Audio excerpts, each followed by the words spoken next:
Alors écoutez, comme je vous le dis très souvent, je n'aime pas parler de l'actualité, mais la pression est tellement forte. En une journée, 2 journaux m'ont appelé sans se concerter sur l'affaire du Burkini. Alors je me suis dit, qu'est-ce que c'est que ça? Je ne savais même pas ce que c'était. Mais je vois que beaucoup de gens. Donc on va dire, pour une fois pour toutes résoudre l'affaire, qu'est-ce que la position de la Torah dans cette histoire? Alors c'est très simple. Tout d'abord, pourquoi est-ce que je parle de ça?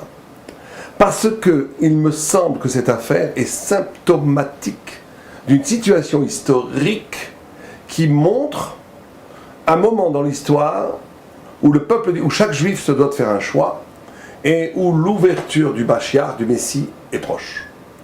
Parce que nos sages nous ont enseigné que le peuple d'Israël allait traverser 5 grands exils. Le premier exil, c'est bien sûr l'exil d'Égypte, mais après il allait traverser l'Égypte babylonien, perse, grec, et après édomite, ça veut dire d'Édom, de Esav, qui est celui qui a commencé à parler à peu près de plus de 2000 ans, et qui, avec les Romains, et qui est en train de se terminer aujourd'hui. Or, chaque grande civilisation portait en elle une valeur cardinale qui voulait combattre la Torah. Pour faire très vite, Babylonie c'était la valeur humaine, la valeur de l'homme, la gloire humaine. La Perse c'était la valeur du désir du corps. La Grèce c'était l'esprit indépendant. Édom c'est beaucoup de choses, mais à la fin de Édom, c'est le vide. Comme le Maharal de Prague l'appelle, c'est l'empire du rien, l'empire du vide. Or l'empire du vide a commencé à prendre forme véritablement comme vide idéologique, à partir du XVIIIe siècle, XIXe siècle, XXe siècle et maintenant, et ça s'est accéléré, c'était une courbe exponentielle, où on a systématiquement détruit des valeurs pour permettre une société mercantile, commerçante, où l'horizon basique, ce serait le désir, le plaisir, les vacances, le travail, l'argent, enfin, le neutre. Il ne faut pas croire que ces gens-là sont plus hybrides que d'autres, plus... non, il n'y a pas plus de cupidité aujourd'hui qu'avant, il n'y a pas de plus, non, il n'y a pas plus de Yatsera aujourd'hui qu'avant. Non, c'est un dispositif, on a mis en marche, on a détruit toutes les formes, toutes les valeurs, toutes les identités, tout ce qui peut faire sens de façon sereine, saine chez l'homme, pour créer un climat idéologique où tout est permis, du moment que ça ne fait pas du mal à l'autre. Et donc pour que tout soit permis, du moment que ça ne fait pas du mal à l'autre, il faut abattre les cloisons identitaires. Il n'y a plus d'hommes, il n'y a plus de femmes, mariage pour tous, il n'y a plus de noir, il n'y a plus de blanc, il n'y a plus de jaune, il n'y a plus de vert, il n'y a plus rien du tout. Il y a l'homme universel, abstrait, et chacun devient ce qu'il veut devenir. Ça, le paroxysme, ou plutôt le point de départ qui a radicalisé cette façon, cette image civilisationnelle de l'Occident, c'est les années 68, mais ça s'est bien sûr développé encore beaucoup plus radicalisé, sans l'aspect sympathique révolutionnaire du flower power, des pouvoirs des fleurs. C'est devenu du commercial, tout est devenu commercial, tout est devenu vide, il n'y a plus rien. Il n'y a plus de profondeur mystique, plus de profondeur idéologique, on ne croit plus en rien. L'important, fiche-moi la paix, laisse-moi vivre, laisse-moi voir ma télé, laisse-moi manger, dormir, jouir, faire de l'argent. Donc c'est le rien, c'est le vide. Et surtout, les États occidentaux démocratiques se sont constitués à partir d'un non-dit ou d'un dit d'ailleurs, qu'il n'y a pas, c'est presque péché de dire qu'il y a une essence française ou une essence allemande, une essence juive. Tout est accidentel, tout est dû à l'histoire. Un Indien qui naîtrait à Paris serait aussi français qu'un Breton de 100 générations. Donc il y a une sorte de déni de la réalité, il n'y a pas de réalité, il y a des principes. Le principe, c'est que celui qui naît sur le sol, le droit du sol, il est français autant que tout le monde, et c'est très bien, bon, d'un point de vue de la laïcité, ça marche très bien. Mais on a créé un vide, une vacuité, où maintenant il n'y a plus de sens, il n'y a plus de réel, il n'y a plus de forme, il n'y a plus de valeur, il n'y a plus rien, il n'y a plus d'essence. Et regardez la farce divine. Moi je dis que Dieu fait une farce. Il s'est passé à partir des phénomènes d'immigration massive, une implantation d'une population musulmane très importante en Europe, et notamment en France, qui maintenant, elle, a des valeurs. L'islam est une valeur de tzniut, une valeur de, etc., la waqba, de Dieu, etc., etc. Or, cette valeur, du moment qu'elle était complètement marginale, il y a 20 ans ou 30 ans, l'histoire du Burkini aurait fait rire tout le monde.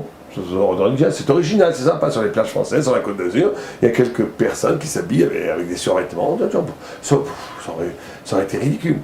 Aujourd'hui, comment une telle histoire que des jeunes filles de 16 ans, 17 ans, qui vont se baigner avec des survêtements dans l'eau, ça fait une émotion au niveau national et ça devient le débat national pendant plusieurs semaines. C'est dingue. C'est incroyable. Ça montre la faiblesse de la démocratie française. Pour se sentir attaqué, menacé dans son identité parce que quelques personnes se baignent avec des burkinis, ça veut dire qu'on est arrivé au point zéro de la résistance. De la résistance et de la tolérance d'une altérité dans le sein de la société française. Alors comment c'est possible? C'est très simple. C'est que Dieu fait une farce. Dieu fait une farce aux nations. Vous avez voulu détruire les essences. Vous avez voulu détruire le sens. Vous avez voulu détruire la verticalité de la vérité. Il n'y a plus de vertical, il n'y a que de l'horizontal. Tout est à plat. Chacun croit à ce qu'il veut comme des champignons qui profèrent. On peut proliférer des idées comme on veut. Il n'y a plus d'assujetion. Il n'y a plus on ne se mesure plus des doutes avec l'âpreté de la vérité, avec la verticalité de la vérité. Il n'y a plus de tout ça. Ah, d'accord, vous voulez le néant. Et ce néant, vous vous mettez à l'aise pour aller en discothèque, aller sur la plage tout nu, manger des frites et passer sa vie à rien faire. Très bien. Alors qu'est-ce qu'Hachem il fait? C'est très simple. Hachem il introduit dans cette société une forme qui est une forme radicalement étrangère à la culture occidentale, qui est la forme islamique, et qui devient à ce moment-là, à leurs yeux, et là ils sont pris au piège. Parce que il y a une contradiction interne.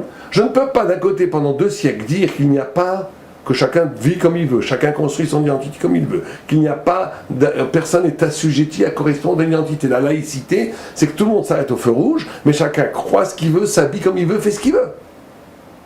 Tout d'un coup, un retournement de situation.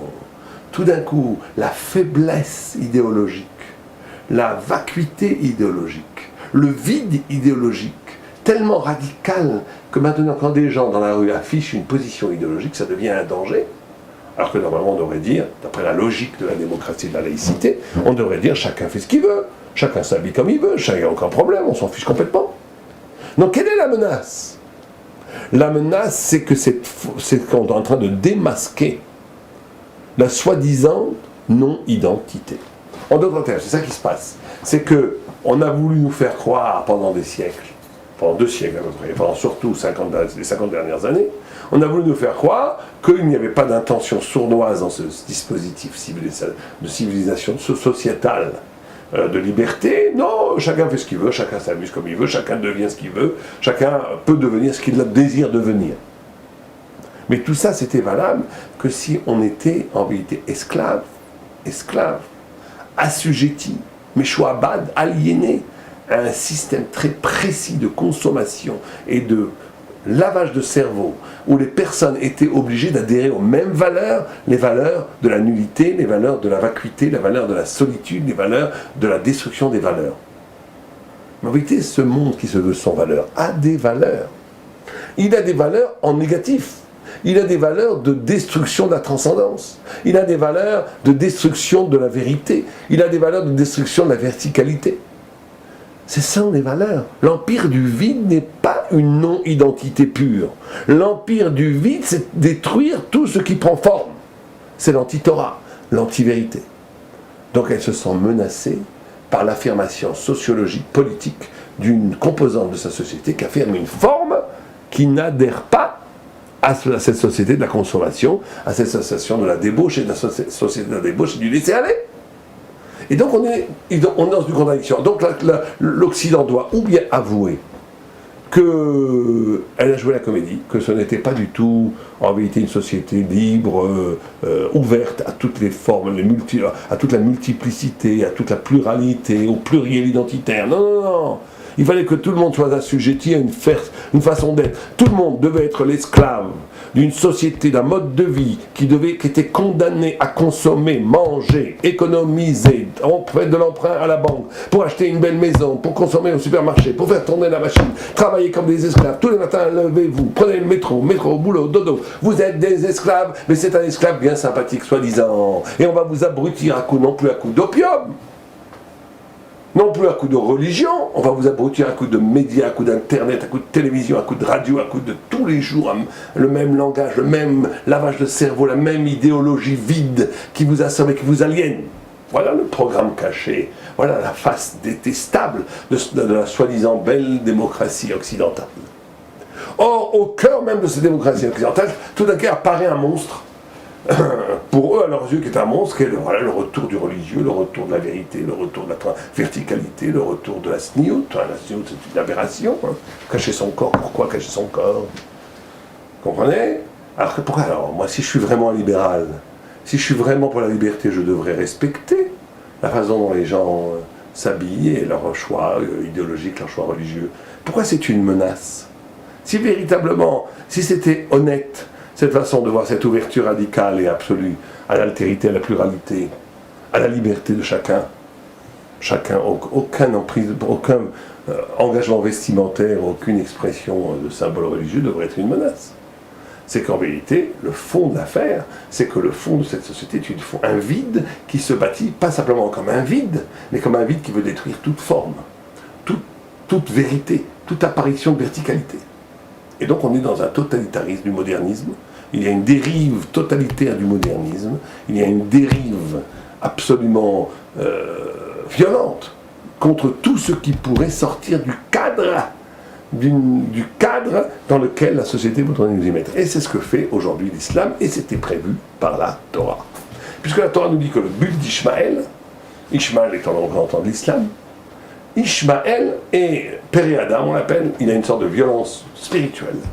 Péré Adam, ça veut dire qu'il est un homme sauvage, mais la sauvagerie mise au service du spirituel. Bon, ça donne le pire et le meilleur, mais ça donne aussi le pire, bien sûr, c'est le fondamentalisme islamique terroriste, qui est une horreur. Mais ça donne aussi quelque chose d'intéressant, c'est qu'ils sont capables de fracturer le masque de marbre de Esav, de l'Occident. C'est ça le rôle théologique, le rôle métaphysique de l'islam dans l'économie générale de la révélation et de la rédemption et de la Géoula. C'est que Ishmaël va être le marteau têtu, qui va casser le masque de marbre de Ésaü, pour laisser dans ses craquelures laisser passer la lumière du Messie. Donc là, quand le vide se bat pour préserver le vide, tant que le vide le laissait aller, bon, c'est déjà pas mal, c'est déjà l'annonce, puisqu'il est écrit qu'à la fin de l'Esav, ce sera l'empire du vide. Donc on est dans l'empire du vide depuis à peu près 2 siècles. Mais bon, ça laissait aller. Mais quand le vide maintenant se bat pour que le vide continue à exister et veut détruire tout ce qui apparaît comme non vide, c'est qu'on est à la fin du combat. C'est qu'on est vraiment tout près.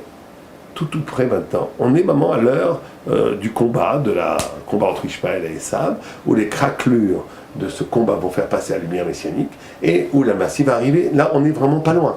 On est véritablement au moment où le Mashiach devrait arriver. Alors, nous, ça veut dire quoi pour nous? Il faut savoir que nous, en tant que juifs, qu'on habite en France, on a les mêmes problèmes partout, on a le problème de la revendication du vide, de la détestation de la vérité, de la détestation de la verticalité, de la détestation de quelqu'un qui engage sa vie dans ce qui fait sens. Elle n'existe pas en France, elle existe aussi en Israël, elle existe partout. Et donc, ce que l'on doit comprendre, nous en tous les cas, ce que l'on doit comprendre, c'est qu'on est à l'heure du choix. On est aujourd'hui à l'heure du choix, chaque juif est à l'heure du choix. Il doit choisir, est-ce qu'il veut vivre une vie où il peut vivre comme juif, ça veut dire comme porteur du sens, parce que le vrai témoin de la transcendance, c'est le peuple juif, c'est celui qui vit la Torah. Est-ce que ça veut dire encore quelque chose aujourd'hui d'être juif dans une société qui va bientôt nous interdire même de porter la kippa, même de pouvoir affirmer que l'on est juif. Aujourd'hui, on nous reproche, certains disent, je ne comprends pas pourquoi vous vous obstinez à vous définir comme juif. Il n'y a pas de juif, il n'y a que des hommes. Il y a l'universel. C'est quoi ce prédicat juif? Il y a les grands philosophes qui disent, j'en ai marre du prédicat juif. Ça fait un mot savant. On va dire, ils veulent nous détruire. Ils veulent détruire l'identité d'Israël. Non, ce qui est visé, c'est toute identité de vérité. Or, bien entendu, la vraie vérité, c'est la Torah. Donc, en dernière instance, l'empire du vide, et c'est évident que ça va se passer, va attaquer la Torah. Et donc, cette petite lutte qui ne vient que commencer, qui va aller de plus en plus, entre Esav et et Ishmaël n'est que la préfiguration de la lutte de Esav contre Israël, qui sera une lutte redoutable. Et donc c'est évident qu'on s'oriente aujourd'hui vers un devenir, à moins qu'il y ait un miracle, hein, où on va nous interdire bientôt la Brit Mila, la circoncision, on va nous interdire la Shrita, on va nous interdire le port de la Kippa. On s'oriente de plus en plus. Il y a deux solutions historiques. Hein. Ou bien l'Europe accepte le communautarisme en disant bon, écoutez, c'est une nouvel état des faits, on va vivre plusieurs sociétés, l'une côte à côte, et chacun vit comme il veut. Bon, alors là, ça c'est un peu à l'américaine, ça permet de durer beaucoup plus longtemps, et c'est possible que l'Occident prenne cette orientation, mais ça m'étonnerait beaucoup. Ou bien on va arriver à une crispation, à un raidissement de la laïcité intolérante qui va à un moment donné interdire la kippa, interdire la shrita, l'abattage rituel, la mila, la circoncision, le port de voix, le port des foulards pour les femmes. Et donc on va arriver à un moment donné où le vide va être tellement radical qu'il n'y aura même plus de place pour les hommes qui veulent témoigner de la forme. Et donc là on est dans un moment de craquelure, de choix énorme, qui est, d'un côté, la bonne nouvelle, c'est que c'est exactement les conditions qu'il faut pour l'apparition du Messie, puisque c'est comme ça que c'est décrit dans les textes. D'un autre côté, ça risque d'être un peu difficile pour les individus de vivre dans une telle tension, dans le monde du travail, dans le monde de la réalité sociologique, où on va nous demander de nier notre société. Et il faudra, à ce moment, notre identité, plutôt de nier notre identité, nos valeurs, notre vérité, notre essence. Et là, il faut se préparer à faire des choix qui, des fois, pourront coûter cher au niveau de la parnassa, au niveau de l'argent, au niveau d'une carrière, etc. Mais il faut savoir qu'être juif, ça a toujours été dans le temps de choisir la vérité contre les événements. Donc rester fidèle à l'identité d'Israël, c'est d'être capable de rester fidèle à la vérité, même si c'est contre le cours des choses. Ça a toujours été la définition d'Israël.